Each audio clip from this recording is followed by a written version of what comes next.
Welcome to the immortal hills. Thank you.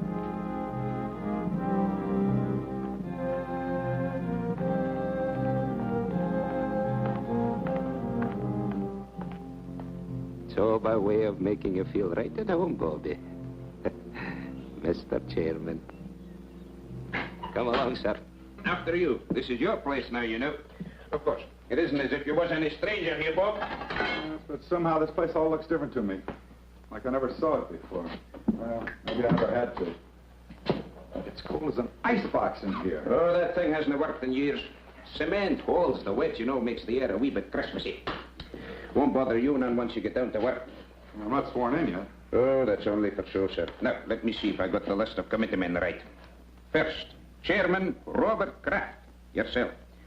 Mr. Honiger, Treasurer, your Uncle George, Secretary, and of course Mr. Trowbridge and Mr. Bates, making 5 in all, right? Right. You can find me at any time, my dwelling straight across the boulevard, opposite the gate.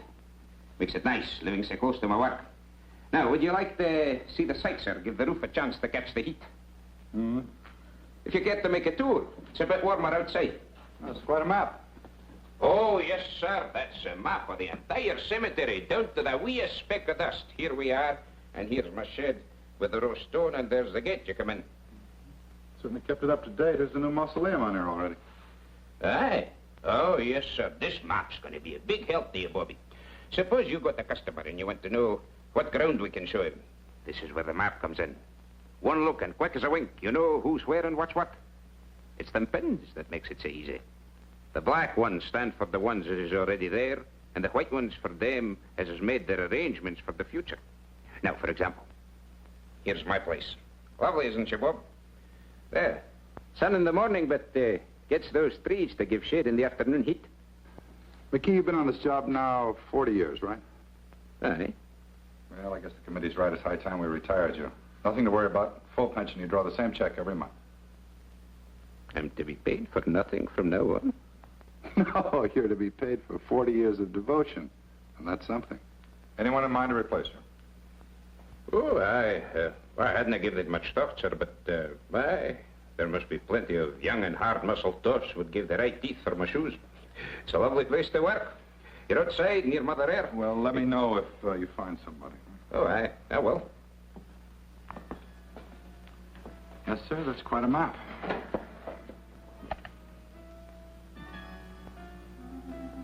Pardon me, sir. I just wanted to show you where we keep this in case of emergencies. No need to worry, though. We haven't had none yet. Oh, you expecting visitors, sir? No, but that sounds like Stu Drexel. Oh, aye. Drexel and Pretty Beth Ferris. Did I hear they was promised? Looks like they're hitched. She finally caught me, Bob. Betty, many happy returns of the day. Stu, that's a great place you picked for a honeymoon. Oh, marriage has made me conservative. How about it, Mrs. D? Can I carry you over the threshold? I still don't think it's so very funny. I think it's positively awful if you really want to know the truth. Oh, Bethy, don't be that way. What's the trouble? How would you like to get a cemetery plot for a wedding gift? Now, Bethy, you know Pop never meant it for a present. It's just a formal, legal sort of thing. You see, Dad left part of my inheritance in trust for when I got married. One of the provisions was that myself and my wife had first-class accommodations here at the Immortal Hills. Doesn't cost us a cent, but we have to buy the plots before the bank will let me have the cash. You know, Dad, he never did consider me much on responsibility. He was a very smart man. Oh, aye, that he was. And though a bonny bride should have her thoughts far from doom, it's a lucky girl whose father-in-law provides from the beyond for her future. Isn't he sweet? Thanks, Scotty. Bob, give us a couple near the old man, will you? And call up Owens at the bank in the morning so I can cash a check. I don't think it's funny at all.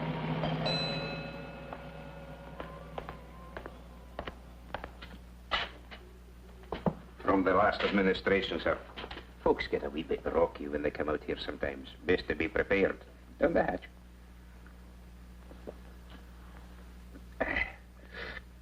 Thank you. Oh, over here. That's where the Drexel bunch is. It'll get so you'll love it out here, Bobby. It's a fine and green and lovely place. A fine place to slip away from the cares of the world. Slip away and live a wee bit.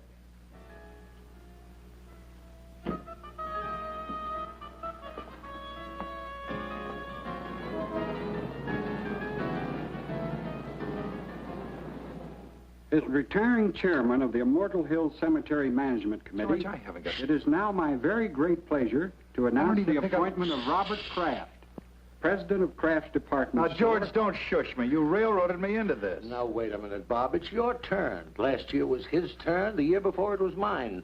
Nobody refuses to take the chairmanship. Partners, Henry. President of Kraft's department store. Why? Nobody ever has. It's just not done, son. Well, can you give me one good reason why I should take over the management of a whole big cemetery when I'm up to my neck in my own business? As retiring Hold it. Of course I can. Tradition. Particularly for us Crafts. You always harp on dignity, honor, prestige. Well, how do you think we got it? Because your great-grandfather, your grandfather, and your father served on every community project, board, and committee that was ever created. They served for free, but they did it for business. That's what a fine family has to do in this town. And you can't refuse to do it without losing a lot of respect from our customers. And another thing, it's just not done. Well, pass me over till next year. I'm up to my ears. Bob, do you realize you're talking about only a few hours a month at the most? McKee, the caretaker, handles everything. All you do is show up once a week and sign the checks. It's getting late, George. Proceed, Henry. Raise your right hand. Well, what about Bill Honegger? Raise your right hand. Do you, Robert Kraft, swear to discharge the duties and responsibilities of this office faithfully and completely to the utmost of your abilities? I do. Congratulations, Bob. Thanks, Mr. Trowbridge. Thank you, Uncle George. Okay, Miss Lane, you can put through his calls now. Thank you, Mr. Watson. I'll ring him for you now. Hello. There's a guy named Watson on the phone. Says it's urgent. You know him? Of Olds and Watson? Olds and Watson, you know. Oh, the Undertaker's swell. Hello.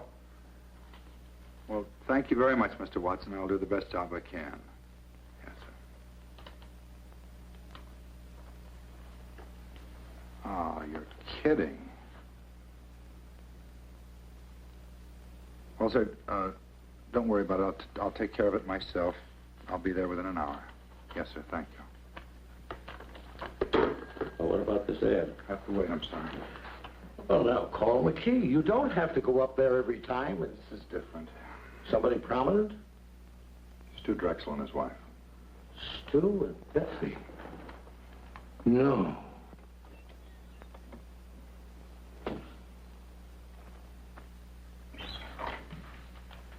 Hi. Hi, Jess. McKee, this is Mr. Jessup of the Milford Herald. Hi, Jessup. Oh, the west slope between the Pattersons and the Finleys. What else is new? You were my big news for the day. Asked about plans for the coming year, Kraft revealed the Immortal Hills will install a drive-in bar to stimulate additional trade. I'm stuck with the obituary detail. Boy, it's cold in here. Key, let's get that heat on that letter tomorrow. Huh? We better get ready for the interment. Aye, that'll be done, sir. And you better change the Drexel pins. Black instead of white. Oh, they already got black pins, sir. Oh, who changed them? Well, now, the last I remember was the very day they come out here to give you the order, and you stuck in 2 pens.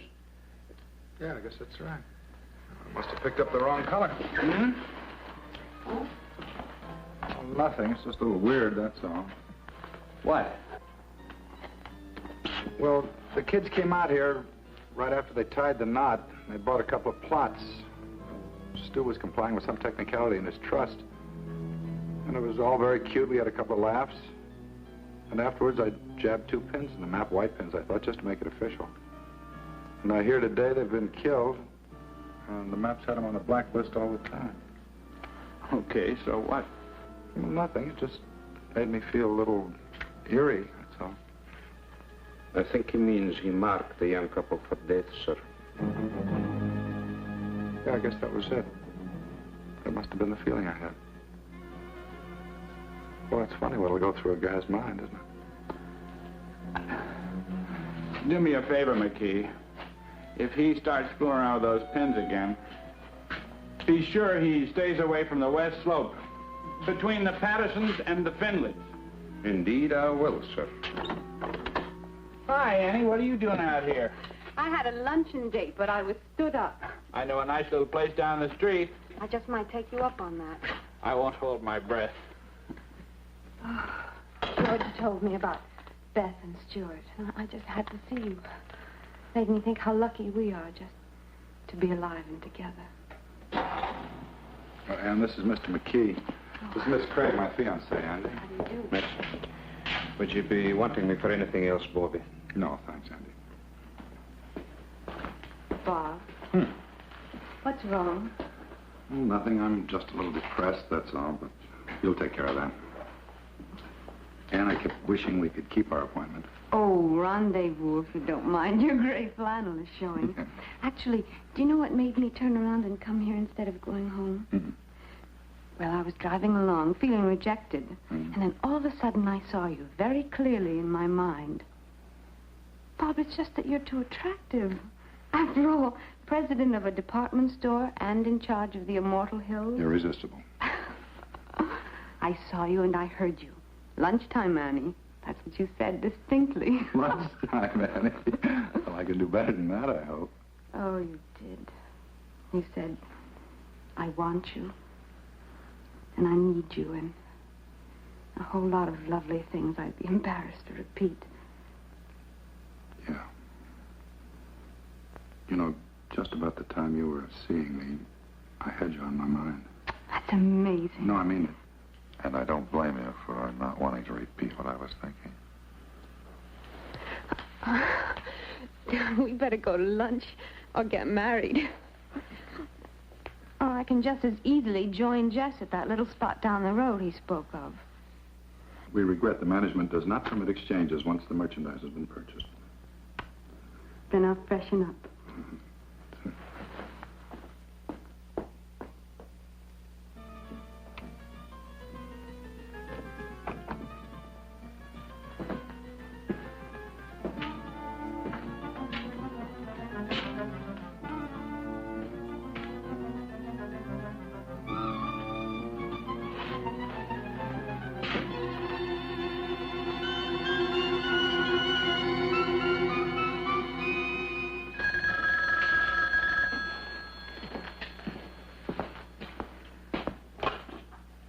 Immortal Hills, Kraft.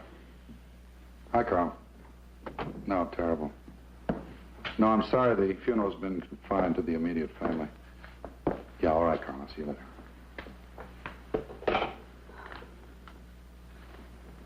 No, no.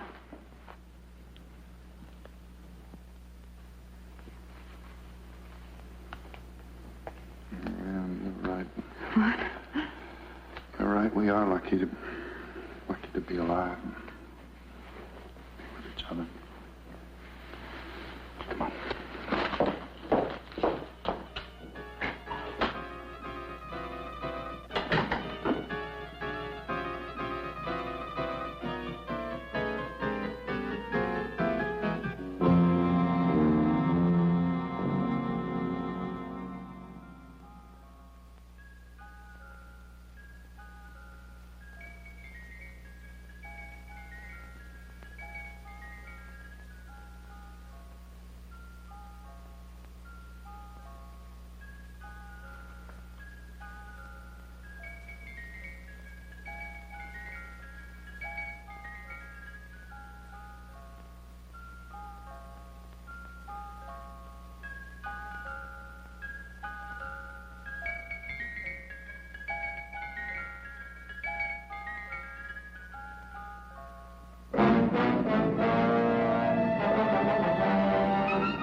Nobody home.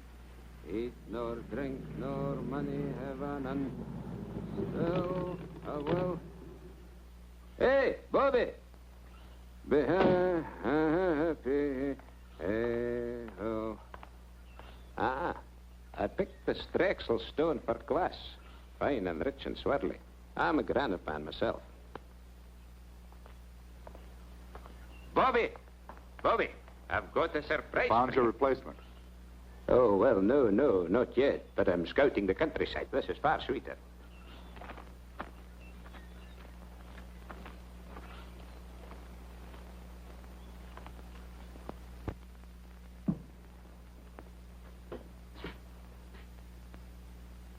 This is what I call getting things done. Oh, gee, you should have been an executive.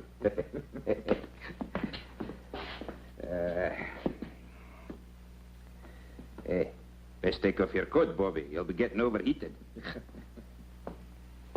Fairly quiet this week. Only one passing.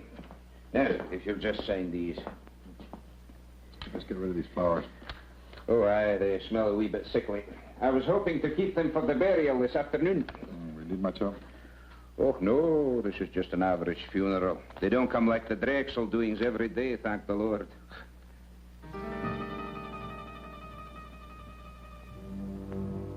McKee, this bill for W. Isham. What's it for? Why, he's the lad for this afternoon, Bobby.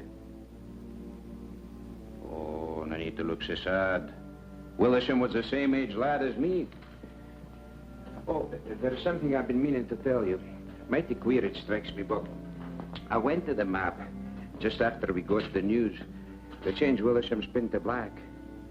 It was already black. Looks like there might be something creepy up with that map. Changing pen colors without human assistance, no less. I've changed Mr. Isham's pin, Andy. You... But, Bob, you haven't been here since he died. Jessup, please. I know, I changed his pin before he died, not after.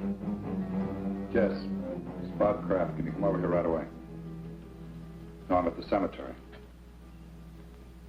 That map's nothing but an old piece of paper hanging on the wall. All you do when you stick pins in it is to make holes in the paper. White pins, black pins, safety pins. It doesn't make any difference, see? Well, look, it's unfortunate that it worked out this way, but coincidences are part of everyday life. Some are funny, some are pretty odd, but this one isn't even good enough to make the back page of the shopping news. That's all it is, Bob, coincidence. Yeah. You're right, Jess. Thanks. That's okay. Sometime when I've tied on a real headbender, you can do the same for me. What's your trouble? Well, nothing, but I've been through all this before. The grass, and the quiet, and that sound. I never knew what it was.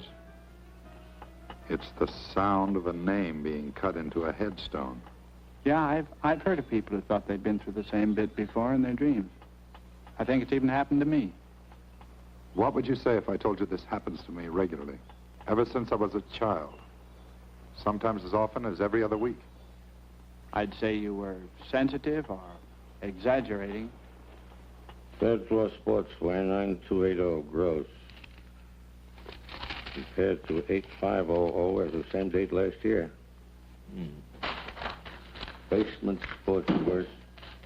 I'm going to call Bates and Honegger and Trowbridge right now and tell them I'm quitting. Don't worry, George. Nothing drastic will happen to the store. My mind's made up. You mean mixed up?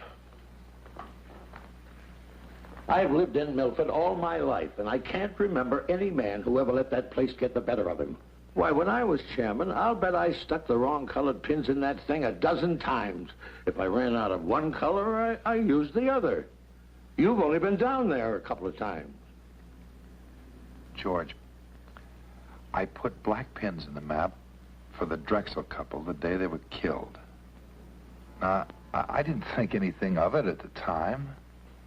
And then I took a white pin out of the map, quite at random, and I put a black pin in its place, and today I find out the old man it belonged to died during the week.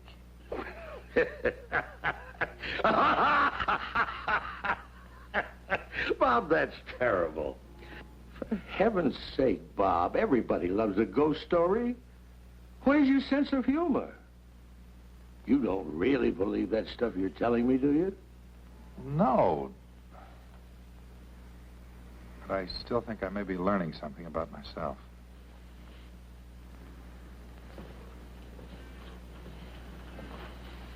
Where are you going? Oh, I think I'll just take a run out to the cemetery. What for? Sounds like it might be fun.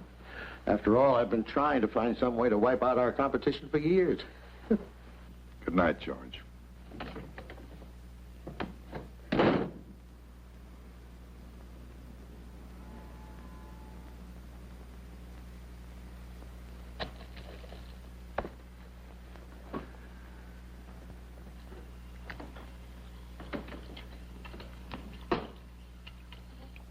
Want to take my car? All right.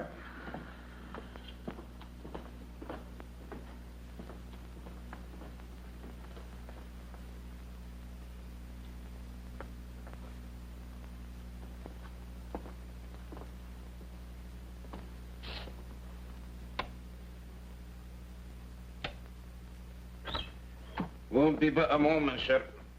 No, don't bother, McKee. I think I've got it.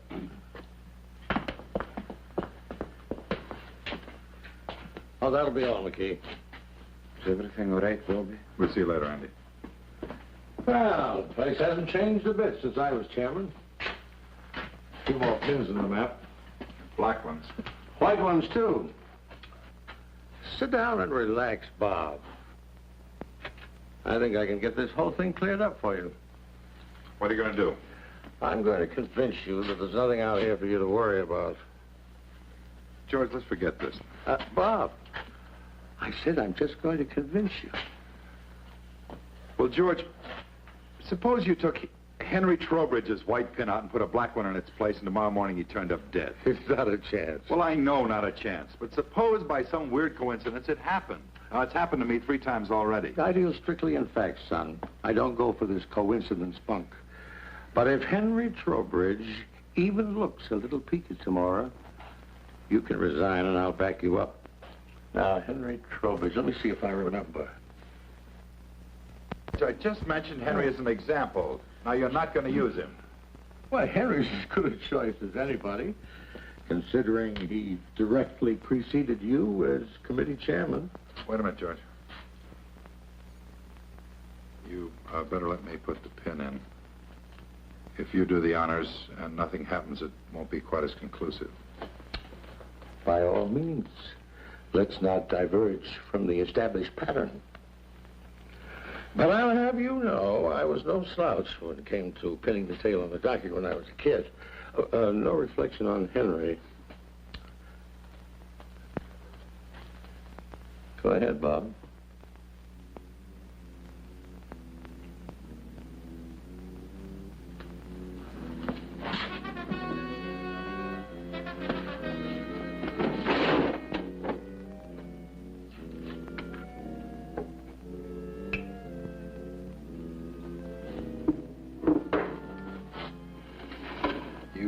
Henry and tell him what we did. He'd only think we were kidding. No, he'd believe you. Then he'd call my physician, and he'd reserve a nice quiet room for me at Providence Hospital. Let's keep this quiet, my boy. Henry can't complain. After all, if his term had run a week or so longer, he might be having the willies instead of you.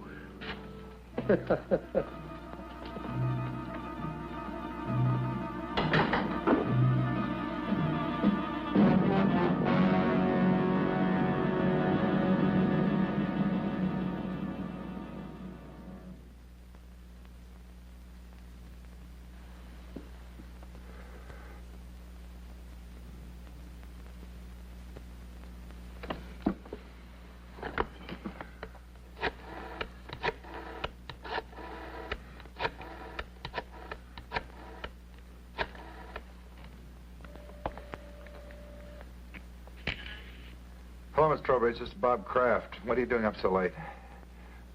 Nothing serious. I just meant to call Henry earlier and it slipped my mind. Put him on, will you? Or if he's watching the movie and enjoying it, ask him to call me back during the commercial. No, Bob. Just hold on and I'll get him. He's upstairs reading in bed, but I'm sure he's not asleep. Well, I hate to disturb him. You just hold the wire, Bob.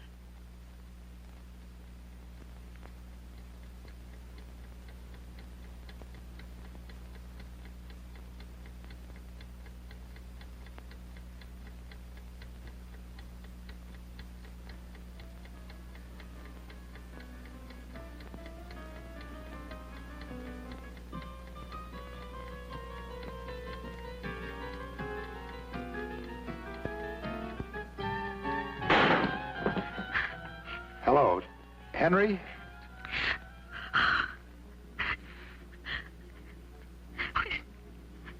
He's not breathing, Bob. I've got to call a doctor. I understand. I'll hang up right away. I'm terribly sorry.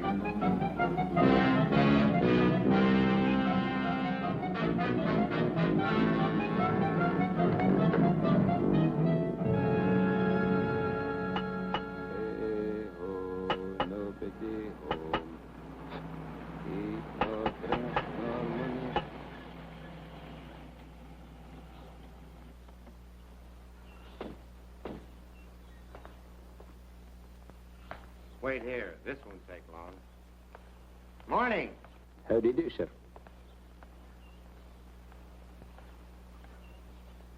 Well, I don't understand it. Jess said he'd be here in 20 minutes. Lieutenant Claiborne? So that's it, huh? Sure big enough. There are the black pins, eh? We're particularly concerned with these four. Isham and the Drexel couple, and now Trowbridge. Let me get this straight, Mr. Kraft. You say that every time you stick a black pin in the map, people turn up dead? That's right. Well, go ahead, Lieutenant. You think I'm a crackpot, and I hope you're right. I just want to prove it beyond a reasonable doubt.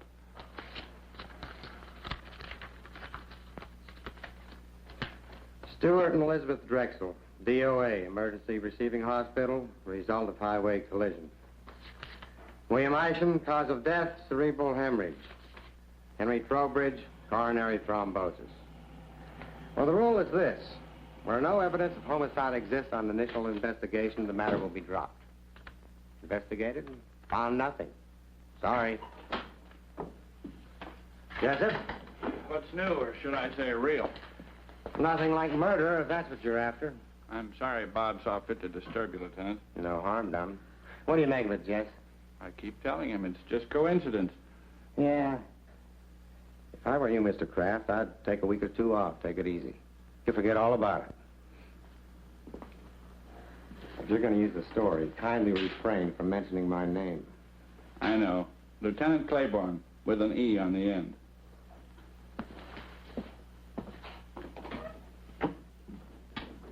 Boy, I think 4 deaths could appear so flimsy to a policeman. You never should have called the police. Claiborne's one of the best. Any other guy might have Look for a big, heavy book to throw at you. Yeah, maybe you're right. On the other hand, maybe that thing's dangerous. Really dangerous. Or maybe the element of danger is in a man. In me. Bob. Is there something different about me, Jess? I'm really beginning to wonder. Hey, buddy. If there is anything to this map, don't go blaming it on nameless forces. Maybe somebody's trying to scare you. Could be you got an enemy or two.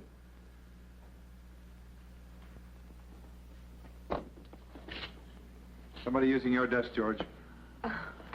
He came in to keep me company, darling. That was very sweet of him. Oh, darling, you must be dead tired. I'm all right. No sleep, and then to have to go back I'm out all there right. again? There's no crime in needing a good rest. George, I've got some correspondence to take care of. I've already taken care of your mail, and I took the liberty of making reservations for you. Flight 33, leaving for Miami at 5:45.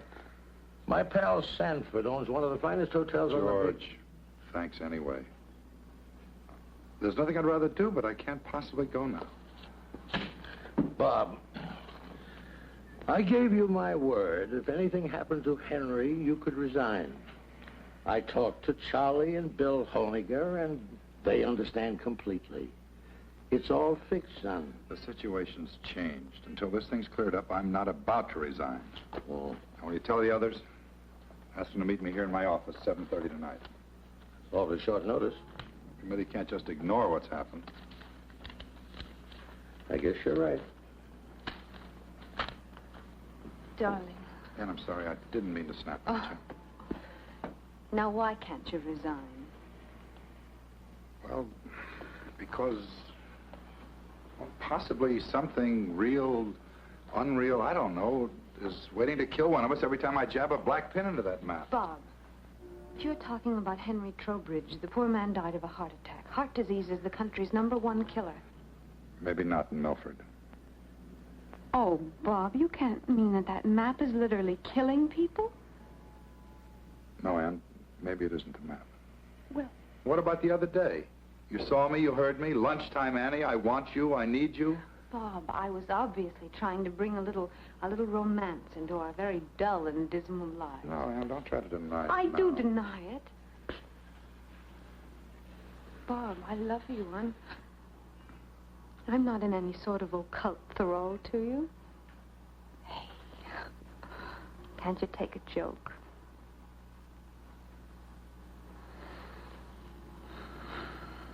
All right, then I was lying too. Does that bring you back to reality again?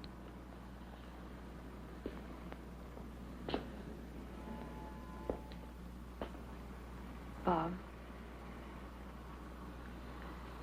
I think we better take advantage of those plane tickets. George's Mr. Sanford's could be best man. The offer's awfully attractive. I love you so much. And if you're going to cry, do it someplace else.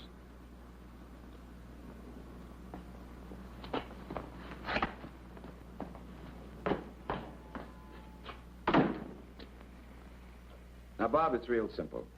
We're willing to play ball with you. If you want to remain chairman of this committee, we wouldn't think of trying to dissuade you, because we have confidence in you. Full confidence. All the confidence in the world, Bob.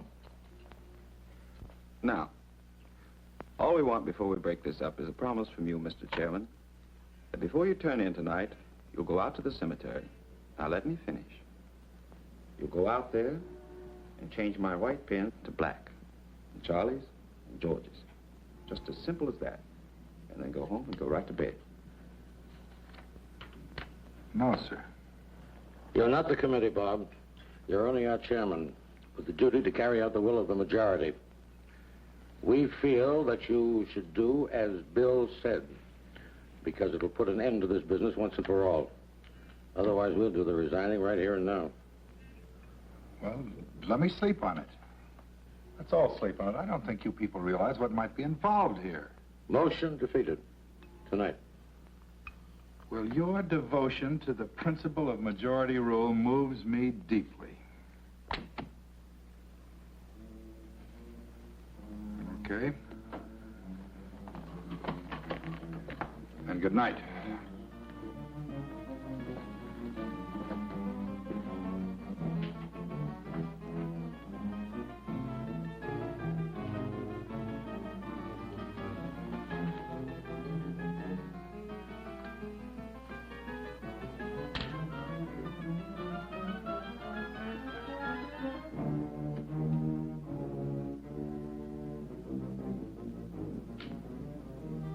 Charlie.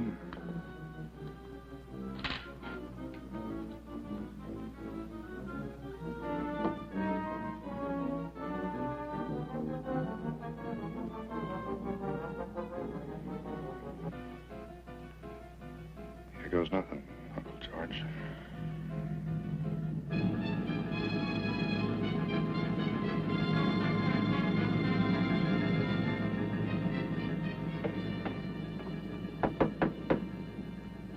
Who is it?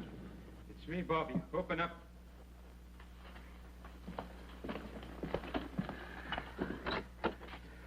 I seen your car lights from my window driving through the gate, so I come running. You needn't have bothered McKee. You put in a full day already, and I'll see you tomorrow. No. Bobby, please. Bobby, listen.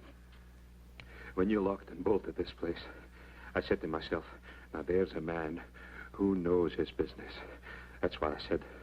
He may not know everything what's behind it, but he knows when a thing's to be fooled with and when it's to be left alone. There's nothing to fear with a man like Bobby Kraft at the tiller. That's what I said. Well, that's fine now. You run along home and don't worry about a thing. Nothing's going to happen to you. No. Please. Bobby, lock this door again and send yourself home. Or else, who can answer for what may happen to the whole miserable lot of us? It'll have to be open sometime. If I don't do it, they'll get somebody who will. Well, good night, Andy. Good night.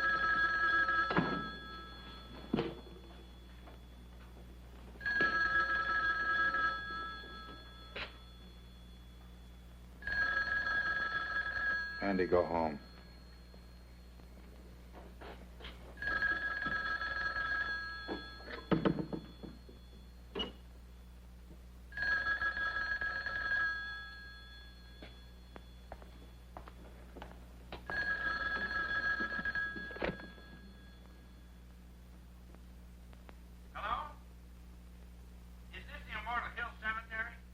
What do you want, Jess? Bob? Why didn't you answer me? I've been looking all over town for you. I'm calling from your place now. What are you doing at the cottage again? Haven't you had enough for one day? Jess, I think I've done something terribly wrong. Well, Pete, what are you talking about? Well, we had a meeting of the cemetery committee after closing tonight. Bill Honegger, Charlie Bates, and George, everybody. And they voted to make me come out here to the cemetery and stick black pins in the map for each of them. Just like it was some kid's nightmare. So I did it. Jess, there's a black pin in that map for Charlie Bates and Bill Honegger and George. And if anything happens to them, to any of them, it's my fault, nobody else's. Nothing's going to happen to them, Bob. As a matter of fact, I think they did you a big favor. I've never heard of a coincidence involving 3 people dying all at once. By tomorrow at this time, this whole big worry of yours will be nothing but a lot of hot air. Well, I hope you're right, Jess. I guess there's nothing for me to do but see this thing through. I think I'll check on him myself and see... Bob? Bob?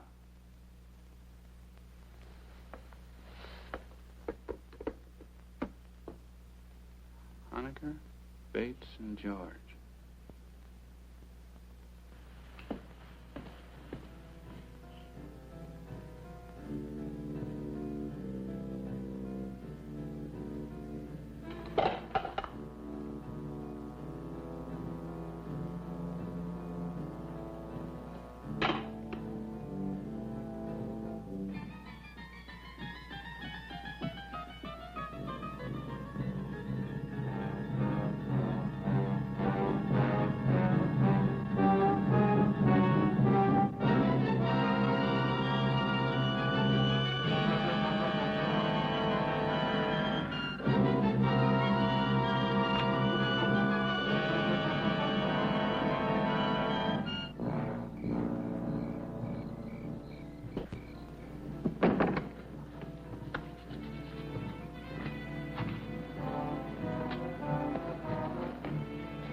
Lieutenant Claiborne, please. Homicide. This is Homicide, Sergeant Greer. Lieutenant Claiborne, please. Not here. Can I take a message? Sergeant, this is Bob Kraft, Kraft's department store. Oh, sure. Oh, wait a second. Wait a second, I'll check. Mr. Kraft, are you calling on police matters or just something personal? Well, it's a little bit of both, Sergeant. Drive at Adams 1311. Thank you.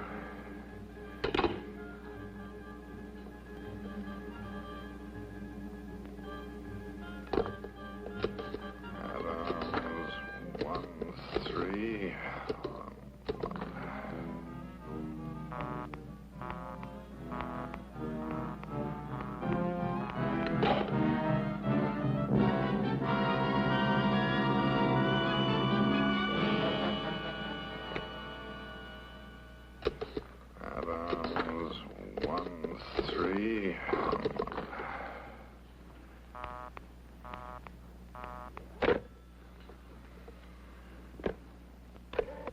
Adams 1311.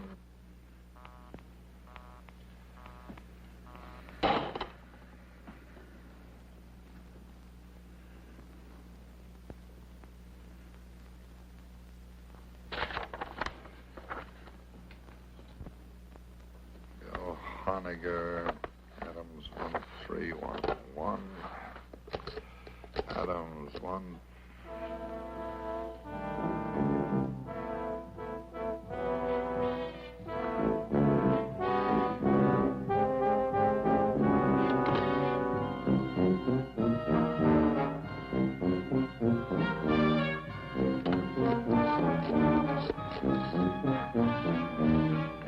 Give me a homicide.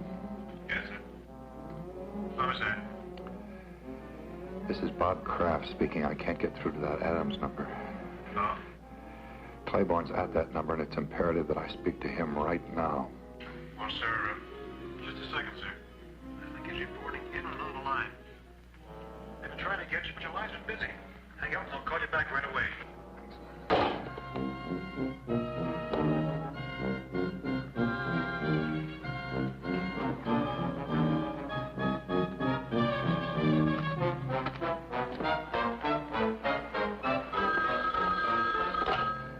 Something happened to Bill Honiger. Hello. Yes, Bob. Just, I'm expecting a call from Claiborne. Hang up. Call me back in 10 minutes. Claiborne's with me. Let me talk to him. He's not here now. What's wrong, Jess? Bill Honiger's dead. As soon as I found out, I routed Claiborne out of the sack and filled him in on the whole wild story. We were over at Honiger's in 10 minutes with 2 squad cars detailed to cover Charlie Bates and your uncle. How did Honiger get it? Well, he didn't. That's the trouble. What? Poor guy just dropped dead. Nothing out of the ordinary. Bates? Charlie Bates? They found him in his apartment. Say it. No homicide. He just stopped breathing. George? George, yeah. I called and told him about Honiger before I left for Claiborne's. By the time the police got there, George had already left. Well, they'll find him, Bob. Don't worry. I'll be waiting for word about George. Let me know.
I see you followed our wishes to the letter.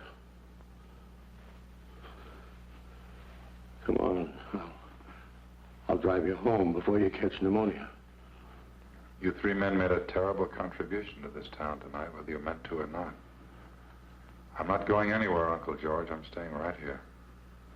Well, I'll admit that what with Charlie and Bill going so suddenly. Charlie and Bill and Henry and Isham and Beth and Stu. Stop looking at the map. You're looking at it. I'm looking at you. We're both waiting, aren't we, Uncle George? Waiting to see if you escape. Escape dying? Nobody escapes that, my boy. The only question is how long. The only question is, does a man die in his own time or in the maps? So far, everyone's been forced to conform to its schedule. Everyone but you.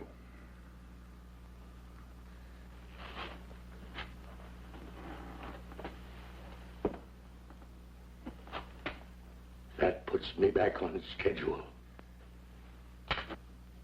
My own schedule. If it makes you feel any better.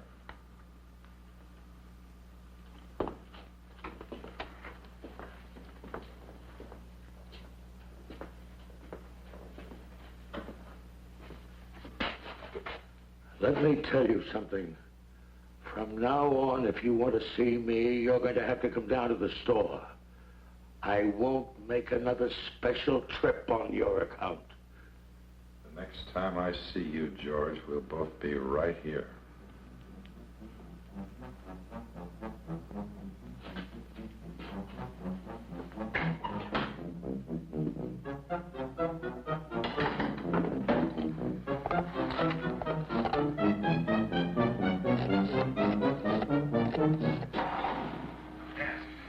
Homicide. Homicide. This is Robert Kraft out at Immortal Hills. Hayborn speaking. Lieutenant, my uncle just left here. I think under the circumstances, the least you can do is put a man on to watch over him, no matter how ridiculous the situation seems to you. Thanks a lot, Mr. Kraft. We'll take care of it right away. He's wearing an overcoat over his robe and pajamas. We put a description of the wire quite some time ago. And you do think there's danger? Sergeant, Kraft, George F. driving east on Bunker Hill. Road, probable destination, Manor Apartments, big one. We'll have your uncle safe inside of 10 minutes, Mr. Kraft. You'll hear from me.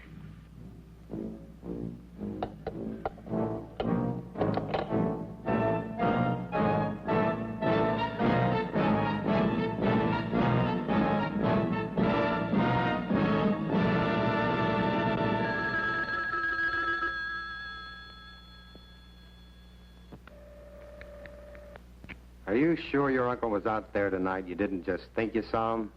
I told you he just left here. That was 2 hours ago, and no sign of him anyplace. I put out on all points after the first hour. He's not on the road, and he's not home. Hold the wire, Lieutenant.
You better come out, Lieutenant.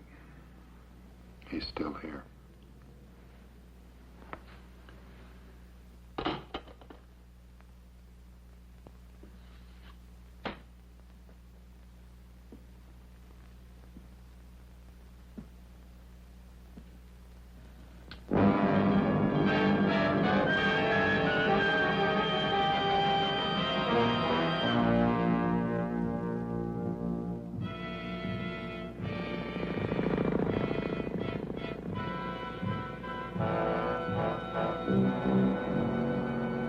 Where have you been all the day?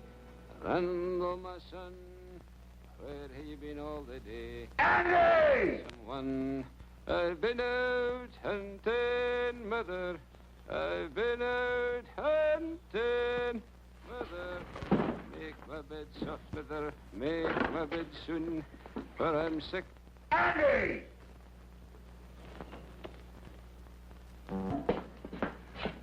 Vicky, I'm going to burn that stuff in the greenhouse if this heater doesn't work by tonight. Bobby, it took a whole lifetime of collecting for me to get the whole caboodle here. And see here, you haven't even touched your food. Man, you've got to eat if you want to keep above the ground.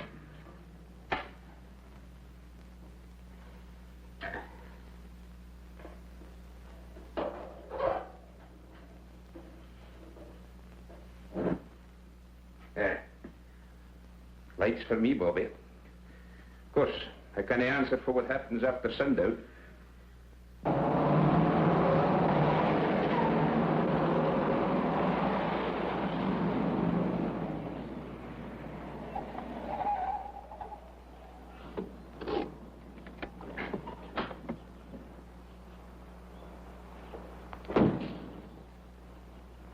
Better wait in the car.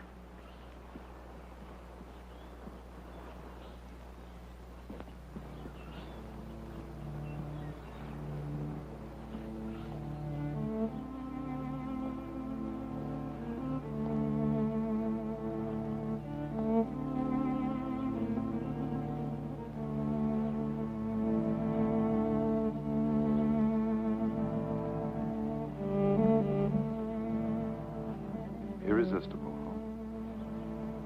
Aren't I crazy? Completely. I'll never change, I'm afraid. Annie, I'll see you later. Bob, please. I take it back. What? That day in the car, I did see you and I did hear you. I really did. I should never have denied it. It's all right, Annie. I'll see you later.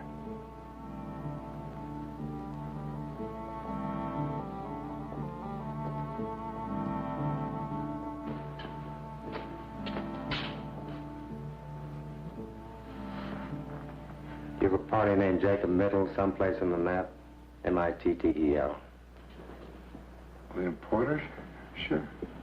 You know him? Yeah. We contact the French designers through Middle. Matter of fact, he's in Paris now. Better strike him out. Jay? Go ahead.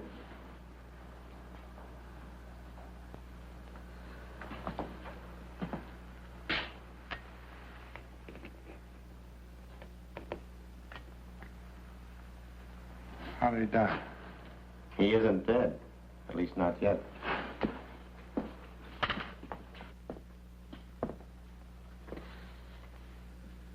I know what you're thinking, Mr. Kraft. You're thinking that we tricked you into killing Jacob Mittel. Well, you're 100% right, so try to relax, huh? This one's on the police. You see, Jacob Mittel's in the prime of life. No previous major illnesses, no record, life expectancy, exceptionally good. And he's in Paris with all that ocean water to protect him from this mess. Up until now, all the deaths have been confined to the local area. If it strikes somebody on another continent, then we've really found something. I knew I should have gotten rid of those pins 4 days ago. Even the map, the whole thing, out. What I want to know is, what are you going to tell the district attorney is responsible for these deaths? We gave this case a real full-dress investigation, Mr. Kraft. Questioned you and all the other suspects and witnesses until a point of comedy. Found nothing. No motive, no opportunity, no suspect, no crime, no weapon. Except 7 pins went in. And the 7 people died, not 1, 7. Who put in those pins? You did, all 7. Other chairmen and so on have been putting pins in that map for years, and nothing happened. But with me, it isn't impossible for a certain kind of man to be endowed with powers that nobody had ever dreamed he could have. A lot of scientists claim that. Maps and pins can't kill alone. The power of a human brain has to be behind them. Like in the Indies, I guess, those voodoo dolls you hear about. Which doctor sticks pins in the thing until the guy in question is jinxed into dying. Of course, I know he didn't mean to kill anybody.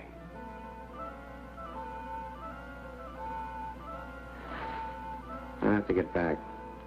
You'll hear from me the minute we get word.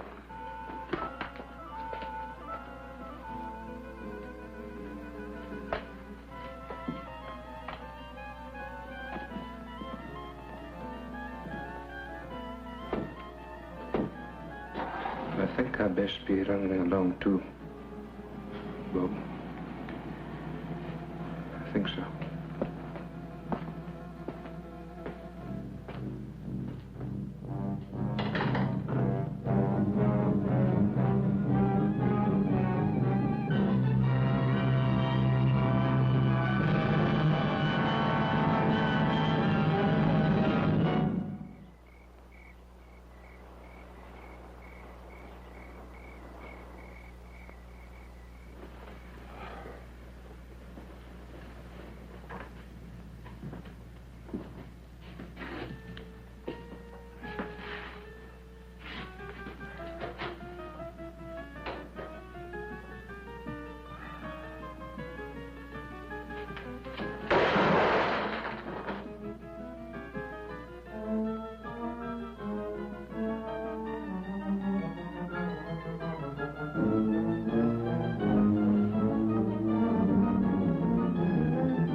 Destroyed them.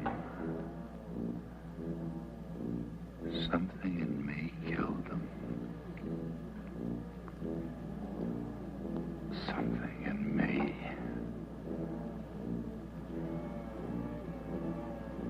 But I couldn't refuse the job. Not a man with my reasoning power.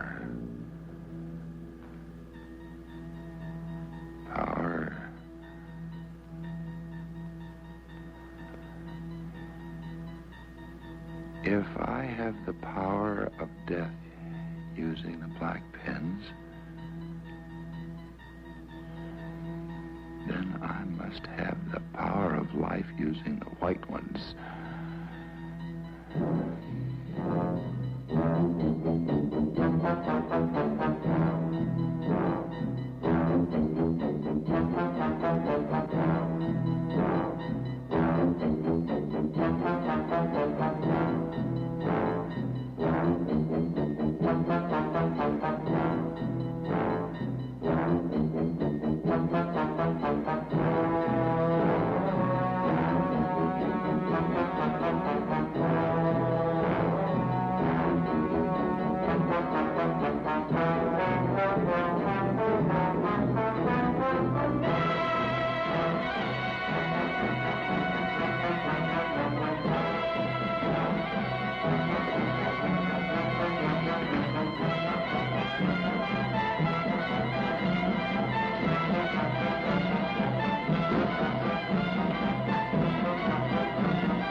This is the cemetery, that's right.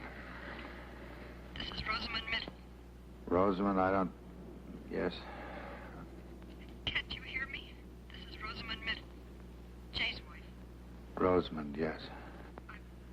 Just received a cable, Bob. Can't you hear me? You just received a cable from Paris, France. That's right. I'll read it again.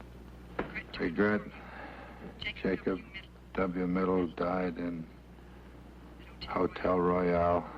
Body awaits disposition. Signed American Embassy, Paris, France.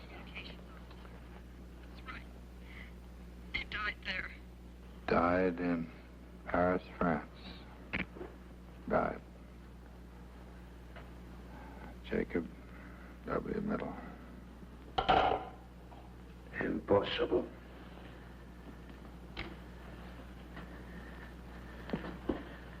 Impossible. He cannot be dead. What? What? You still think that thing's the killer? Or your own puny power, Mr. Chairman? The only power you or that map ever had was me, so far as killing goes. You marked them for death, Mr. Chairman, but who did the deed? Andrew McKee. Oh, Andy. Why? You and your high and mighty committee, turning out a man with 40 years of service on the grounds. 40 years. I told you, Andy, a full pension. It isn't cash what keeps a man going, lad. What keeps his feet on the ground and keeps him on the job till the Lord makes him quit. The Lord, but nobody else. This is my hills, my lands, my activities. Aye.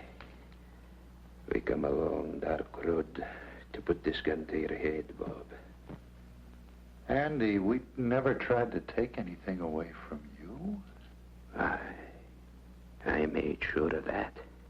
I snuck up on each one of them in turn when they was alone and held them fast like so until they went. Aye, even big old George, your uncle, left as easy as a baby. Middle. That doesn't explain what happened to Middle. Middle's dead. Will you stop that confounded talk, man? That map's not but to do that. You fool.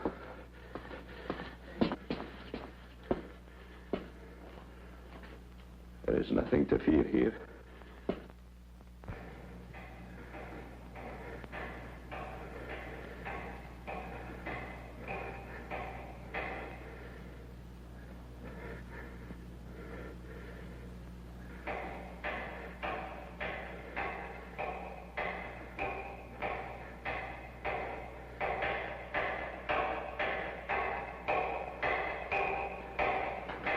That map.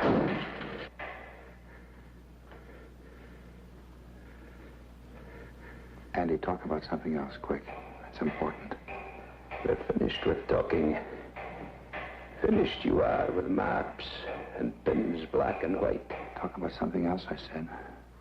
It's important right now. Talk about anything else. Now.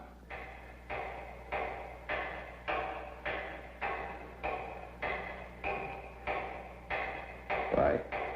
Because I caused you to kill those people. Andy, you better get this straight right now. You heard that lieutenant. It's possible for some people to have things inside them that make other things happen. Nothing is impossible for a man like that if he thinks about it hard enough. I know you, Andy. You're no killer. I made you do it. You talked me into killing them? Then they could all be back. Andy, I never knew it. How'd you come for that? That noise. Can't you hear it?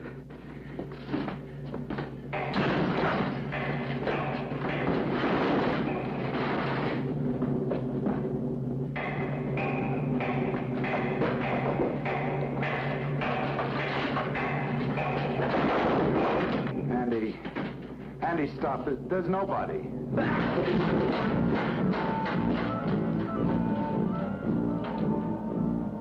They could all be back. They could all be back. Stop.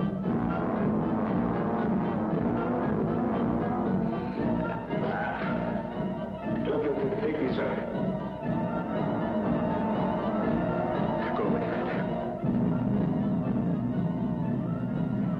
You should have sat in 10 minutes more. But now it's too late. Too late.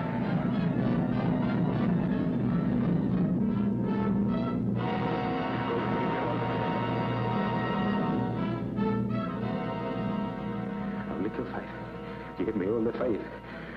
Not the young Drex. Oh, come. Go away. Go away and leave me alone. Go away. Go. Save me, Bobby.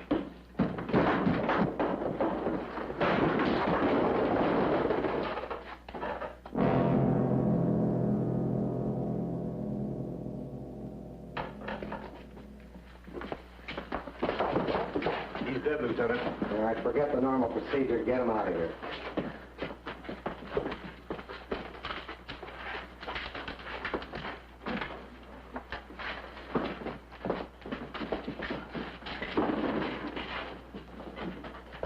Exhibit A. He really didn't need it. They died of fright first, just like he did. You're forgetting about those 7 trips to the mausoleum, Lieutenant. 7 bodies, 7 trips. They helped. Lieutenant, Jacob Middle died in Paris. Well, that was a plant, Mr. Kraft. Middle's all right. Sorry we had to put you through this, but it was the best way to make McKee come out in the open. Mrs. Middle stayed up all night at headquarters, waiting for us to call in. Our radio car is posted just outside. We signaled her to phone you and tell you that lie about her husband. Am I getting through to you, Mr. Kraft? Well, not quite yet. We watched him, Bob. He actually managed to unearth all 7 of them. Wonder what got into him. It was those white pens.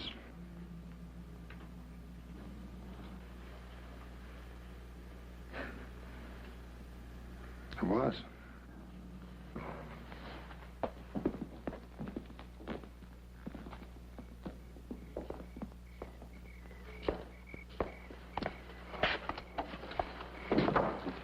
Annie, I lost my overcoat. Oh, where? Which one? I'll get it. No, never mind.